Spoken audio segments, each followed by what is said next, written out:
Salut à tous, c'est Bart pour le blog Natural Athlete Club. Merci beaucoup en tout cas si tu regardes cette vidéo, ça me fait plaisir de voir que vous êtes de plus en plus nombreux à me suivre et à mettre des petits commentaires dans les vidéos.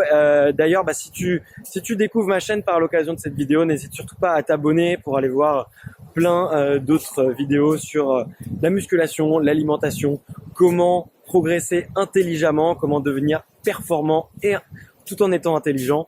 Voilà, c'est un petit peu la réflexion qu'on a sur cette chaîne depuis plusieurs semaines et vous êtes de plus en plus nombreux à me suivre, donc ça me fait vraiment chaud au cœur. Merci beaucoup. Là aujourd'hui, je parle des sources de blessures en musculation. Alors si toi aussi tu t'es blessé dans tes programmes, n'hésite pas à me le dire dans les commentaires et me dire quelle blessure tu t'es fait. Et comme ça, je pourrais faire des recherches ou même te dire directement mes conseils pour apprendre à te soigner toi-même avec des exercices posturaux, que ce soit avec la méthode McKenzie ou des méthodes d'étirement. Je pourrais sûrement t'apprendre à te soigner. Donc n'hésite surtout pas à me dire ce que tu as en commentaire et je te jure que je ferai le max pour tout simplement que tu ne reproduises pas cette blessure et que tu apprennes à te soigner tout seul. Donc, comme je le disais, je voulais parler des trois blessures, les trois sources de blessures les plus fréquentes chez les personnes qui font de la musculation.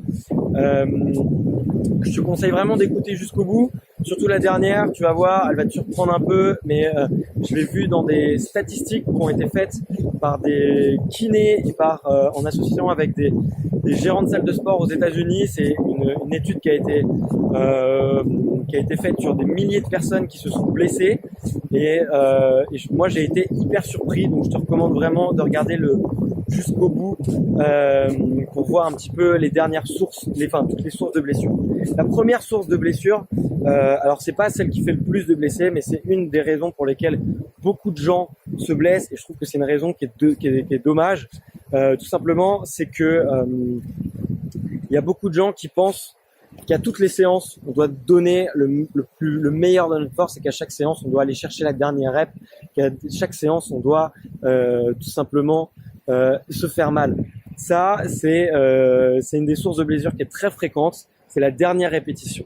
Et tu peux le voir, on voit souvent des vidéos sur YouTube ou sur Facebook de mecs qui sont en train de se déchirer, en squat ou en développé couché et d'un seul coup ils lâchent. Ça tout simplement, c'est des gens qui ont voulu aller chercher un petit peu trop loin par rapport à leurs limites. Moi, je te conseille vraiment pas de rechercher le maximum à chaque fois. Il faut vraiment écouter ton corps, écoute tes hormones, écoute tes sensations, écoute ton sommeil aussi. Tu le sais, si tu as bien dormi, si tu as bien mangé, tu le sens normalement si tu es en forme. Normalement, si tu as fait un bon échauffement, comme je te le disais, normalement tu sais tout ça, tu sais si t'es en forme et si tu sais si tu peux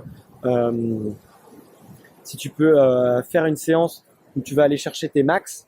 Mais normalement, si sur une séance normale, tu dois faire avec tes sensations et tes sensations normalement elles te disent pas d'aller chercher ton maximum à chaque fois. C'est vrai que c'est comme ça qu'on progresse, mais il faut aussi que tu écoutes ton corps. Ça sert à rien effectivement de progresser. Si dans 3 mois t'es blessé et t'as des tendinites de partout et que t'as des blessures aux articulations, c'est débile. Ce qui compte, c'est la longévité. Donc effectivement, il faut faire des séances où tu vas aller chercher le max, mais il faut aussi tout simplement écouter son corps. Et il y a des jours où on le sent pas et tout simplement il faut pas aller le chercher. Moi, on va dire que je fais une séance par semaine où vraiment je le dis avec ces termes, je me déchire quoi. Je fais une séance vraiment de malade quoi. Vraiment je m'éclate. Et puis d'autres je vais faire plus aux sensations, je vais écouter mon corps, je vais voir si ça marche bien, je vais voir si je suis en forme. Et je vais doser en fonction de ça. Mais une des raisons les principales, c'est que tout le monde s'entraîne en se disant qu'aujourd'hui il va donner le max. C'est bien dans la mentalité, c'est bien en théorie, c'est vrai que ça vend, tu vois, de dire ouais tous les jours on est les warriors, mais dans la pratique, c'est ce qui produit énormément de blessures. Et moi j'ai pas envie que tu te blesses, moi je vais pas te mentir, moi je préfère que tu sois en pleine santé et que tu progresses intelligemment, comme je te le disais. La deuxième source de blessures qu'on retrouve très souvent dans les salles de musculation, c'est tout simplement des gens qui connaissent pas bien les mouvements techniques. Et ça, c'est pour moi quelque chose de très grave. On devrait pas commencer un nouveau mouvement sans demander à un coach, sans avoir quelqu'un qui vous l'a parfaitement expliqué, et surtout quelqu'un qui a regardé votre mouvement et qui vous a expliqué les défauts et les trucs que vous devez progresser. Il y a des trucs qu'on peut pas avoir tout seul. Par exemple, je sais pas si tu prends le mouvement du soulevé de terre ou du squat, si au moment où tu es en bas, tu as un petit peu le dos qui s'arrondit, et ben ça, même si tu te regardes de face dans un miroir, ça tu le vois pas, tu vois. Donc il faut demander à quelqu'un, si possible quelqu'un qui est plus expérimenté que toi, quelqu'un ça peut être ton coach, ça peut être ton mentor, ça peut être ton meilleur ami, mais quelqu'un voilà, qui progresse en musculation et qui connaît bien les mouvements et qui t'explique exactement voilà les petits défauts, ce que tu peux améliorer sur ton geste, parce qu'il faut que ta technique elle soit parfaite. Moi je vois trop de gens dans les salles de musculation qui vont sur des machines et qui font n'importe quoi, qui tout simplement qui se font mal quoi, qui se font mal à leur corps. Et on n'est pas sur terre pour se faire du mal, on est sur terre pour se faire du bien, on est sur terre pour profiter et être performant, être efficace. On n'est pas là pour se blesser et tout simplement parce que on a envie de se mettre sur une machine parce que tout le monde l'a fait. Voilà, même un développé couché, ça s'apprend. C'est très technique un développé couché. Donc demandez aux gens qui sont autour de vous. Trouvez-vous un mentor, trouvez-vous quelqu'un qui peut vous corriger et surtout faites très bien les mouvements techniques. Tiens, ça me fait penser à une autre petite histoire. J'étais dans une salle la dernière fois, j'ai fait une rencontre avec un bodybuilder, voilà, et qui m'expliquait un petit peu comment il s'entraînait. Et lui, voilà, il m'expliquait que sa courbe de progression, elle avait suivi sa courbe tout simplement de qualité de geste technique. Il avait vraiment énormément progressé à partir du moment où il faisait des mouvements hyper techniques. Enfin, on arrive à la troisième source de blessure. J'espère que tu es encore là. Et si tu es encore là et que tu as bien kiffé, n'hésite pas à me mettre un petit pouce bleu dès maintenant. Ça me fait toujours plaisir. Mais en tout cas, la troisième, raison pour laquelle les gens se blessent en musculation, c'est tellement bête. C'est au moment où ils posent et ils déplacent les poids.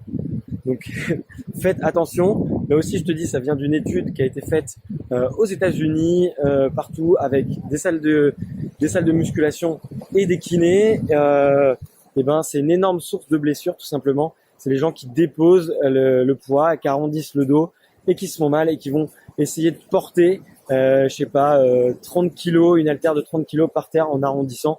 Tout simplement, voilà, quand vous allez chercher un objet par terre, baissez-vous comme un mouvement du soulevé de terre, regardez ce que c'est le deadlift, regardez ce que c'est que le soulevé de terre et penchez-vous pareil, bien droit, bien solide et allez chercher vos haltères et faites très attention. Pareil, je vois beaucoup de gens qui à la dernière répétition lâchent les poids ou qui se relâchent d'un coup hyper fort. Non, faites attention, les dernières répétitions, c'est pareil, c'est là où on se baisse souvent. Donc faites attention quand vous ramassez vos charges. Moi j'ai été hyper surpris de cette stat-là et j'espère que vous faites attention et j'espère que vous prenez soin de votre corps. Voilà, écoute, merci beaucoup d'avoir suivi jusque-là.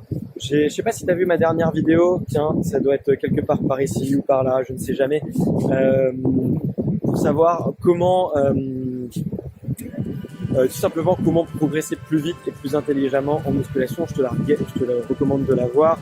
Je te mets aussi dans la description tout simplement, je t'ai mis 7 aliments que tu pourrais manger tous les jours pour éviter les blessures, pour te sentir plus en force. C'est mon petit guide.